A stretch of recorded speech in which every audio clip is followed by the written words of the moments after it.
Hey everybody, Jeremy here from NoBot Studios. Welcome to another episode of SideQuest, where I talk about tabletop RPG stuff and some other nerdy things too. Today's topic, I'll be talking about solo RPG gaming, and should I give it a go? Now it seems to me that solo RPG games are gaining in popularity, at least in the last couple years, or perhaps I'm just becoming more aware that they're a thing, and they've been existing all along, and I just have been oblivious to it, which is very possible.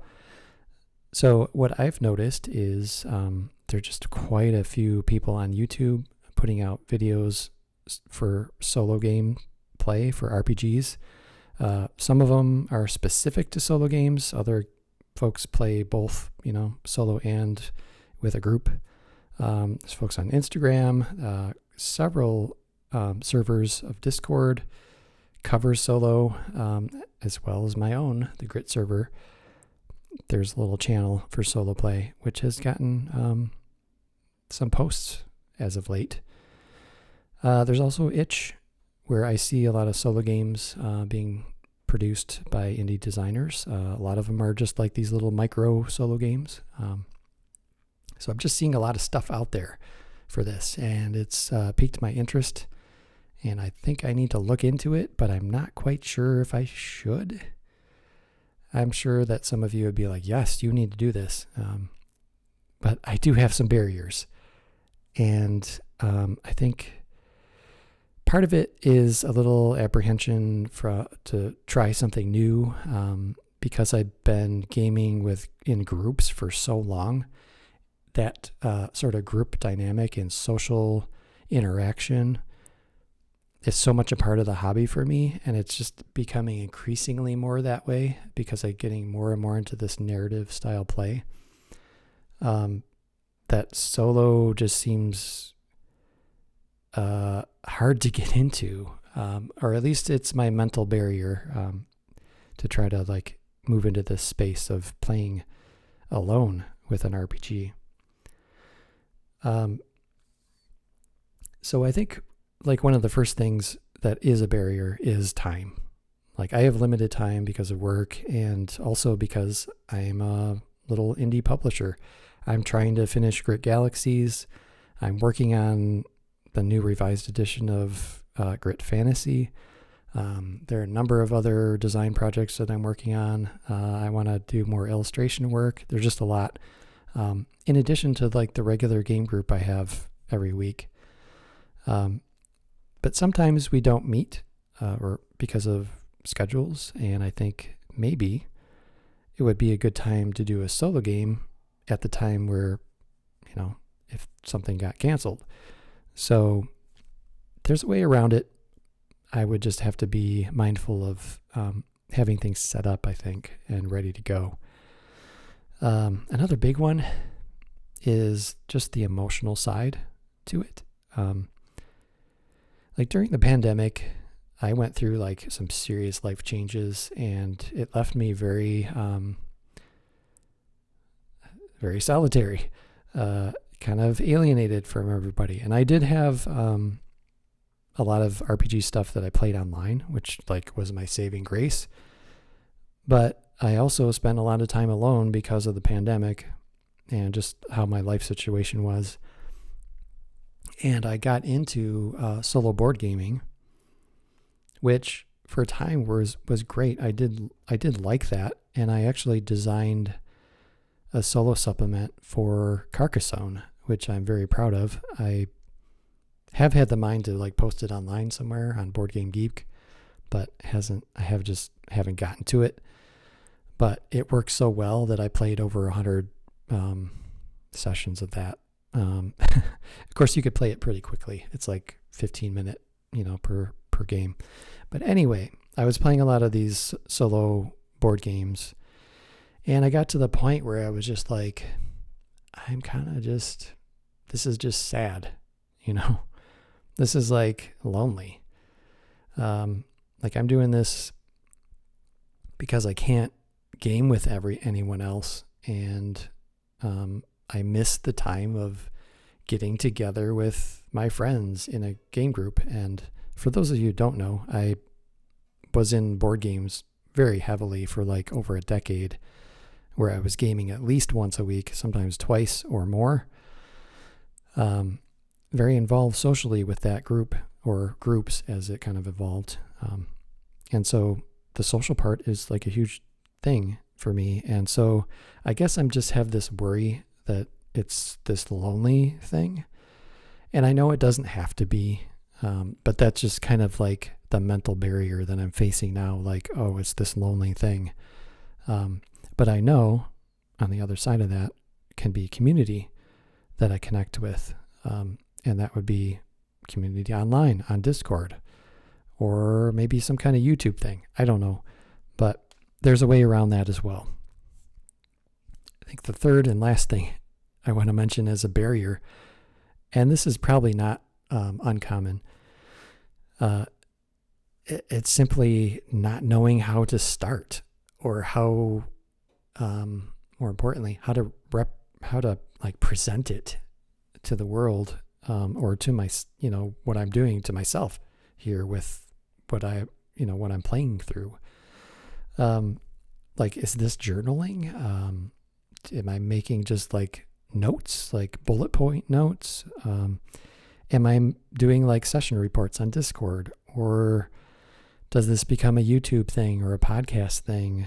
I just don't know how this will be physically presented in game form. I feel like I would have to keep track of it somehow, and I'm not quite sure how that would be. And I'm worried about taking on too much, like saying, oh, I gotta make a YouTube thing about this, and so now it becomes a production thing, which takes me away from my other work for Galaxies and fantasy and my grit stuff. So that's a concern, I guess, and I think maybe that's just apprehension about just being a noob to it and not knowing kind of how it works for me. And from what I've watched or read, like everybody kind of has their own little thing they do and different ways that make sense for them. So it's just a matter of, I think, finding the best path forward, something easy that I can keep track of without it being too much of a burden, I guess, creatively, or time intense, taking too much time. So those are my barriers that I'm facing with it, because I have made like several characters thinking that, okay, I'm going to get into this, I'm going to do solo. I make the characters. I actually use the story builder and the counter builders and stuff in the Grit Fantasy book. Obviously I'll be playing Grit Fantasy for this, and no reason not to play Grit Galaxies either. But I get to that point and that's it. I don't go any further. So it's about pushing past that kind of thing that's holding me back.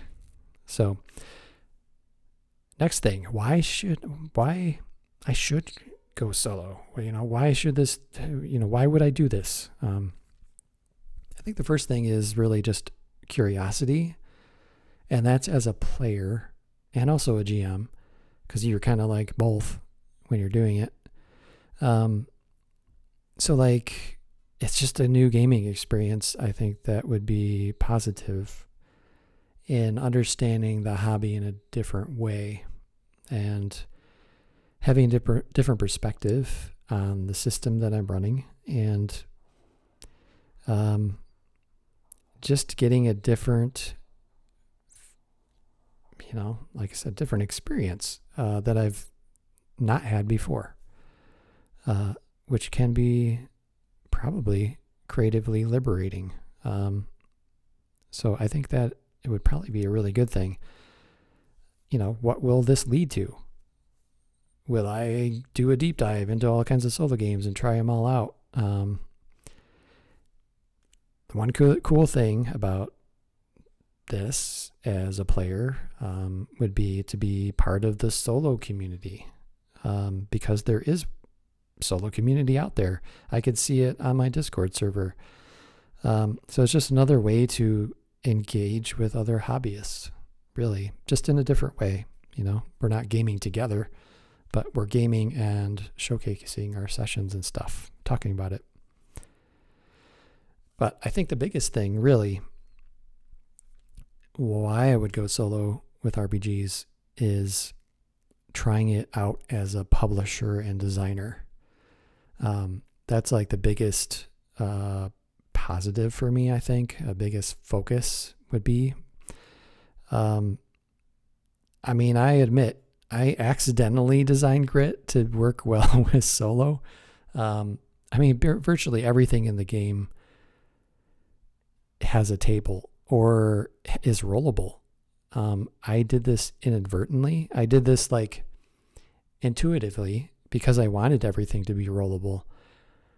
But I didn't think of solo RPG gaming when I designed the game.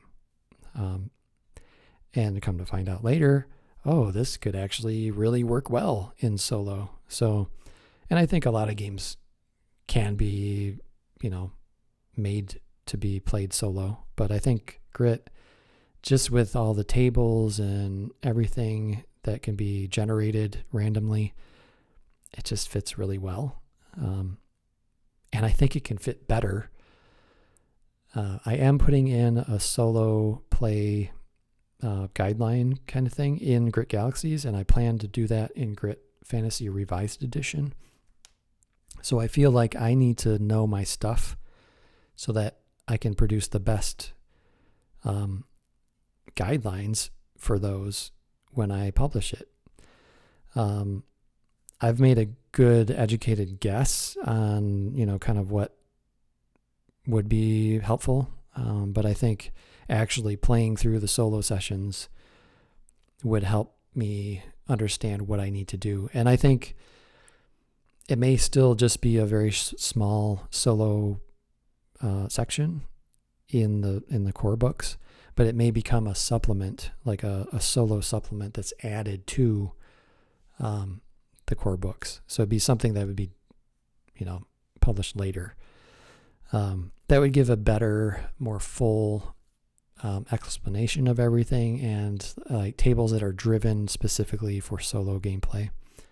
That's kind of just what I'm seeing now, but I won't know until I really start getting into this.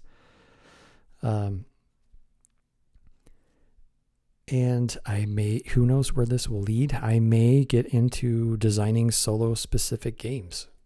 Like maybe that's a thing. I don't know. It's always a possibility. And I could design little stuff. Like it would be just like these micro games that I've talked about before, where it's a page or two or not more than 5 pages or something, where it could be a really cool solo game. And I think it would be easy to play test. I wouldn't need to wrangle up a bunch of folks. Not that that's always fun, but it's much easier if I can just sit down and play through a test session on my own without having to, organize a session for 3 people, 4 people, or whatever. So I could see some advantages there. So I think that's all positive. And I think, yes, definitely from the publisher and design perspective, it would be very good to run solo games for myself, at least for a while, just to give it a go and see what it's all about. Okay, so here's my plan. I'm going to be getting into Grit Fantasy, of course. It makes sense. There's no reason I can't do Grit Galaxies. But I'm going to do some sessions of one or the other, or both. I'm going to post it on Discord in the Grit server, in the solo channel, just like solo session reports. I'm not going to make it a big production. I just kind of want to make it like a little journal and maybe some bullet point stuff. Just simple for now, so I don't go overboard, because I have the tendency to do that and just dive head first, and then I'm distracting myself from other things I want to get done.